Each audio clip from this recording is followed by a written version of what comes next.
بسم اللہ الرحمن رمضان الرحیم۔ سورہ عمران کا جیسا ہم مطالعہ کر رہے تھے تو اس سے پہلے حضرت عیسیٰ کی بڑی تفصیل بتائی گئی تھی، تو اب نیا باب شروع ہو رہا ہے۔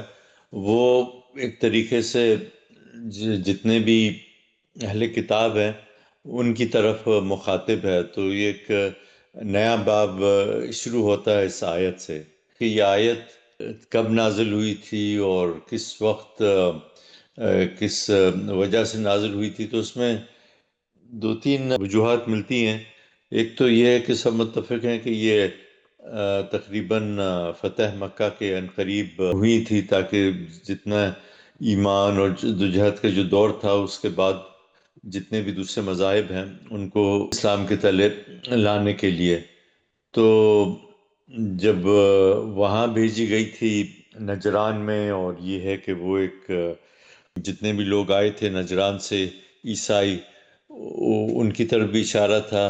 اور ایک تفسیر ہے تفسیر القرآن جو مولانا عبد الرحمن جیلانی کی ہے، تو اس میں وہ لکھتے ہیں کہ یہ جو آیت ہے یہ اس وقت نازل ہوئی تھی جو حضرت یعنی جو ہرگل جو بادشاہ تھا رومیوں کا، اور اس کو ہے نا پیغام جب ملا تو اس نے پہلے کہا کہ ہمیں مکہ یا حجاز سے کوئی بھی اگر اس وقت شام میں ہے تو اسے بلاؤ۔ تو سفیان ادھر موجود تھے، اور حضرت سفیان شاید مسلمان نہیں ہوئے تھے، تو ان سے پوچھا گیا تو ہرگل جو ہے وہ اتنا مطلب ایک اس واقعے سے متاثر تھا اس کی ہے نا بغیر کسی مشیر کے 1 to 1 بات ہوئی، اور یہ بھی بتایا، اس سے پوچھا گیا کہ یہ تم لوگوں کی کوئی جنگ ہوئی ہے؟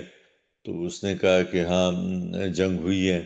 تو اس نے کہا کہ کون جیتا ہے؟ تو مطلب کہ اوپر نیچے مطلب ہے کہ کبھی ہم جیتے ہیں کبھی وہ جیتے ہیں، تو اس ٹائپ کے دعوے تھے۔ تو وہ کافی مطلب یہ کہ گل ان چیزوں سے متاثر ہوا تھا، اور اپنے مشیروں کو چاہ رہا تھا کہ وہ لے کر چلے، مگر وہ جو جس آیت میں ان کا ذکر ہے کہ ان کی جو پوپ وغیرہ تھے، وہ دیکھ کہ جو انہوں نے اپنی آرٹیفیشل جو نعوذ باللہ اختیارات لے لیے تھے کہ ہم اپنے طریقے سے دین کے اصول بنائیں گے اور وحدانیت کو ترک کریں گے اور یہ سب چیزیں، تو ان کو جو پاور تھی وہ ختم ہو جائے گی، تو انہوں نے اس کو مجلس میں رد کیا۔ تو یہ ہرگل جو بادشاہ تھا اس کے پاس نہیں تھی استطاعت کہ وہ ایک طریقے سے مسلمان ہو جائے۔ تو اس واقعہ کا اس جگہ ذکر ہے اس آیت کے تعلق سے۔ تو آگے بڑھتے ہیں، تو اس آیت میں جو ہے جو مرکزی جو پیغام ہے وہ کافی دور رس ہے۔ تو اس میں جو مرکزی پیغام یہی ہے کہ اب کوئی ہے نا، اب آپ مختلف گروہوں کو مطلب یہ کہ بلانا چاہتے ہیں، مطلب یہ کہ ایک طریقے سے ان کو ایک جگہ پہ ہے نا جمع کرنا چاہتے ہیں کہ تاکہ بات آگے بڑھے، جیسے ایک مصالحتی کا لوگ وہ کرتے ہیں۔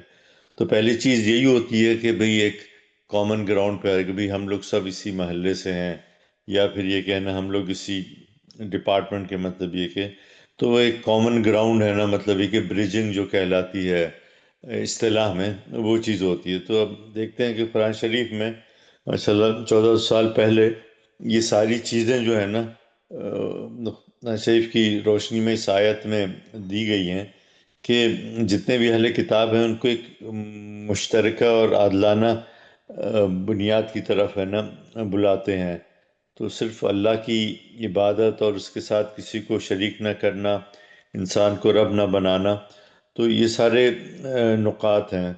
تو اس میں جو ہے جو جامع یہ جو نقاط ہیں وہ اپنا فی دلال القرآن میں اس میں 8 نقاط میں ہے نا انہوں نے واضح کیا کہ ان کے ہے نا کیا کیا نقاط اس آیت میں ترجیح ہیں۔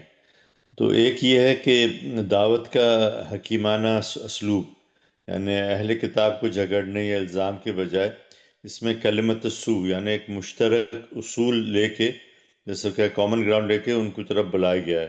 تو یہ وہ بنیاد ہے جس پہ سب متفق ہو سکتے ہیں۔ تو یہ ایک مطلب کہ پہلا نقطہ تھا۔ دوسرا نقطہ یہ کہ جس چیز پہ بھی بات کی جائے وہ توحید پہ کوئی کمپرومائز نہیں ہوگا. توحید کی مرکزی حیثیت ہے، یہ عبادت صرف اللہ کے لیے ہے. تو ہر قسم کے شرک اور اس سے ہے نا اس کو رد کرنا چاہیے. تو اس کے بعد جو تیسرا وہ نقطہ یہ تھا کہ ربوبیت کا انکار انسان. تو مطلب یہ کہ جو انسانی علماء تھے اور پیشوا تھے وہ اپنی قانون سازی کر کے اپنے متعلق اختیار دینا دراصل انہیں ہے نا رب بنانا، تو اسلام ہے نا اسے بالکل قبول نہیں کرتا. تو ایک طریقے سے انہوں نے ہے نا وحدانیت کو ہے نا مطلب کہ نعوذ باللہ اٹھا کے اپنے اوپر اختیار لے کے اپنی آپ کی ہے نا طاقت کو ہے نا بڑھانا چاہے. اس کے بعد جو نقطہ ہے چوتھا وہ کہ اسلام کی آفاقی دعوت ہے. مطلب یہ ہے کہ وہ اسلام کسی خاص قوم کا نہیں بلکہ تمام اس انسانیت کے لیے ہے. تو یہ آیت جو ہے اس کی بہت بڑی دلیل ہے، اور یہ اس کی جو بنیاد ہے وہ توحید ہے. تو اگر اختلاف کی صورت میں اگر اس مشترکہ دعوت ہے جو اہل کتاب کو دی جا رہی ہے اور وہ رد کریں، تو مسلمانوں کو وقار کے ساتھ اعلان کر دینا چاہیے کہ ہم ہیں اللہ کے فرمانبردار مسلمان. اور یہ بھی ہے کہ جو بنیادی اصول ہیں اصلاحی اور دعوتی اصول، تو اس میں سید قطب کے مطابق یہ آیتیں دعوت دیتی ہیں کہ مشترکات سے آغاز کیا جائے، جیسا کہ ہوتا ہے کامن گراؤنڈ سے. توحید پہ انسسٹ کیا جائے، اصرار کیا جائے، اور غیر اللہ کی بازخواہی کا بالکل انکار کیا جائے. تو آخری پوائنٹ یہ تھا کہ زندگی کے نظام پر اثر توحید صرف عقیدہ نہیں، زندگی کے پورے نظام، قانون، اخلاق، اطاعت میں اللہ کی حاکمیت کا اعلان ہے. تو یہ جو آیت ہے کافی وسیع ہے، اور اس میں بعض جو قرآنی آیات ہیں وہ بھی بہت مطلب کہ ان آیتوں کو اور زیادہ اجاگر کرتی ہیں.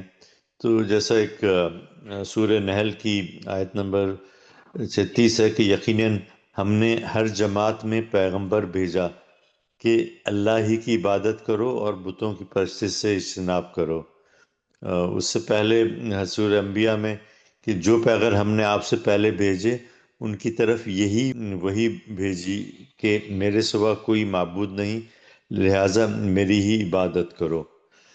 آیت ہے سورہ بقرہ کی 125 کہ وَاتَّخِذُوا مِن مقام ابراہیم مصلی، اور حکم دیا کہ تم مقام ابراہیم کو جاؤ اور جائے نماز بناؤ. ہمارے ساتھ جڑے رہنے کے لیے ہمارا چینل سبسکرائب کریں.